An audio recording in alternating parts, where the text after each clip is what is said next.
Ya, mohon penjelasan.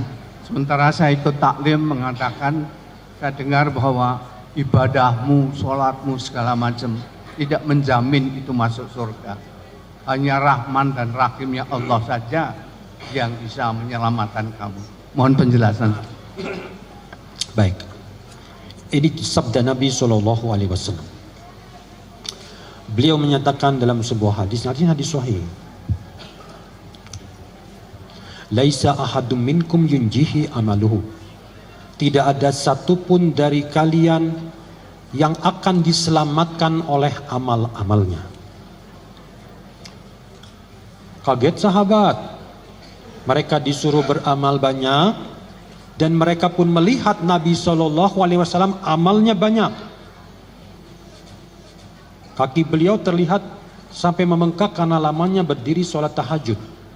Tiba-tiba beliau mengatakan, laisa ahadun minkum yunjihi amaluhu. Tidak ada satupun dari kalian yang diselamatkan oleh amal-amalnya. Respon sahabat tentu wajar.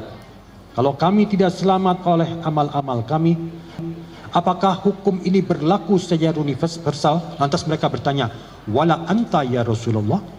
Apakah termasuk engkau ya Rasulullah tidak selamat oleh amal-amalmu?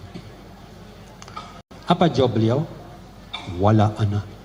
Termasuk aku pun tidak selamat oleh amal-amalku.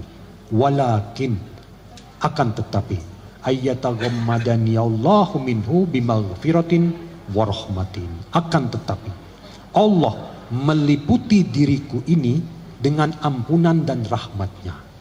Jadi maksudnya, aku selamat karena rahmat dan ampunan Allah Ta'ala tersebut. Sekarang apa hubungannya dengan amal kita menjadi penyebab kita masuk ke dalam surga ataupun neraka? Nah, hubungannya adalah bahwa rahmat dan ampunan Allah Ta'ala itu memerlukan syarat-syarat untuk bisa diperoleh. Hanya orang yang memenuhi syarat saja akan menerima ampunan dan rahmat dari Allah Subhanahu wa Ta'ala. Dan syarat tersebut adalah amal yang dia lakukan tadi. Paham tidak ini?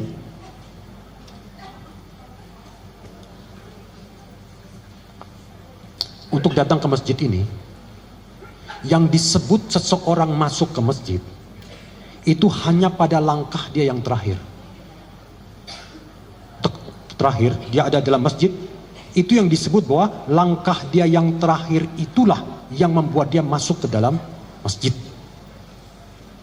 Tapi tidak mungkin dia melakukan langkah terakhir tersebut kalau tidak ada langkah pertama dia keluar dari rumah. Saya pengen ke masjid nih. Loh, kok kamu nggak berangkat ke masjid? Ya, kalau Allah menghendaki saya sampai di masjid ya sampai. Ini sebut tadi orang dia berharap rahmat, tapi tidak menempuh cara yang ditentukan Allah untuk mendapatkan rahmat tersebut. Nah, sehingga tadi amal perbuatan kita menjadi syarat untuk menerima rahmat dari Allah Subhanahu wa Ta'ala. Rahmat Allah inilah yang kemudian membuat orang tadi ada di dalam surga tersebut. Jadi begitu Pak. Jadi ada syarat-syarat. Sama juga orang yang ke dalam neraka juga, dia memenuhi persyaratan. Apa syarat dia? Melakukan perbuatan-perbuatan buruk yang menghubungkan dia dengan neraka tersebut. Pertanyaan sekarang,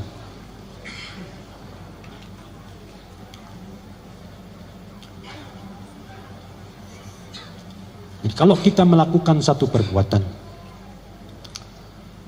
apakah ada selain Allah Ta'ala yang bisa membendung atau intervensi sehingga perbuatan telah terjadi tapi efek perbuatan tidak terjadi? Ada tidak yang bisa? Nggak ada. Jadi dari kalangan makhluk Allah Ta'ala tidak ada satupun yang bisa membuat kalau kita melakukan satu perbuatan buruk maka akibatnya tidak kita terima. Nggak ada. Jadi tidak ada yang bisa masuk intervensi antara amal kita dengan akibat yang kita terima. Satu-satunya bisa intervensi hanyalah Allah Subhanahu wa Ta'ala. Nah, sehingga para ulama ketika menafsirkan kata maghfirah ataupun ampunan, mereka mengatakan maghfirah adalah Allah mendindingi seseorang dari perbuatan buruk dia dan akibat buruk yang harus dia tanggung. Jadi kalau kita mengatakan astagfirullah, astagfirullah, astagfirullah, terjemah bahasa Indonesia, aku mohon ampun kepadamu ya Allah, aku mohon maghfirah darimu ya Allah. Maksudnya ya Allah, tolong intervensi, tolong campur tangan antara perbuatan yang telah aku lakukan dengan konsekuensi yang harus aku terima. Meskipun perbuatan itu sudah terjadi, tapi akibat buruknya tidak aku terima. Di yaumil akhir nanti ada pembicaraan antara kita dengan Allah Ta'ala. Nabi memberitahukan pembicaraan tersebut. Hadisnya hadis sahih juga. Sahabat Abdullah ibn Umar yang meriwayatkannya, bahwa nanti ada pembicaraan rahasia antara seorang hamba dengan Allah. Allah menutupi orang mukmin tersebut dengan selimut, sehingga pembicaraan dia dengan Allah tidak didengar oleh siapapun juga. Lalu Allah bertanya kepada dia, ini disebut tadi, dosa telah terjadi, sudah tertulis, siapa yang bisa intervensi? Cuma Allah intervensi. Allah bertanya, ata'rifu dzamba kaza, kamu tahu tidak telah melakukan dosa yang ini? Iya ya Allah.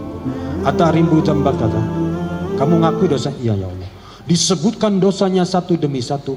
Nabi menyatakan begitu orang ini merasa dirinya pasti celaka, lalu Allah tiba-tiba berfirman, dulu ketika di dunia dosa itu aku tutupi, sekarang di sini aku ampuni dosamu tersebut.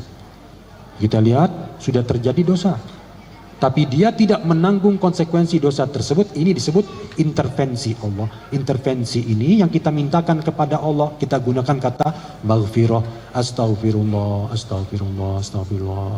Jadi harus serius ketika istighfar. Bapak kalau minta rezeki serius nggak? Serius. Minta dilepaskan dari lilitan hutang serius. Lilitan hutang, rezeki itu singkat waktu duniawi. Tapi maghfirah itu waktu yang tidak ada akhirnya, panjang. Cuma sayangnya kita ketika mohon ampun kepada Allah nggak serius. Astagfirullah, astagfirullah, astagfirullah. Ntar ya lagi istighfarnya, astagfirullah. Gak dengan perasaan sama sekali. Padahal harusnya astagfirullah, ya Allah aku mohon ampun, tolong intervensi ya Allah. Dosaku ini banyak, tapi jangan sampai aku menanggung akibat buruk dari dosa-dosa tersebut. Dia serius mintanya kepada Allah. Wa'udzubika min syarri ma sona'tu. Ini maksudnya, aku berlindung kepadamu ya Allah min syarri ma sona'tu, dari keburukan-keburukan akibat perbuatanku. Kita ngaku perbuatan buruk konsekuensi harus saya tanggung. Tapi tolong ya Allah, tidak ada yang bisa intervensi dari kalangan makhluk manapun juga kecuali Engkau. Tolong intervensi meskipun dosa sudah terjadi, tapi jangan sampai aku menanggung akibat buruk dari dosa tersebut. Jadi mintanya itu pol, astagfirullah, astagfirullah. Ya begitu Pak. Ya.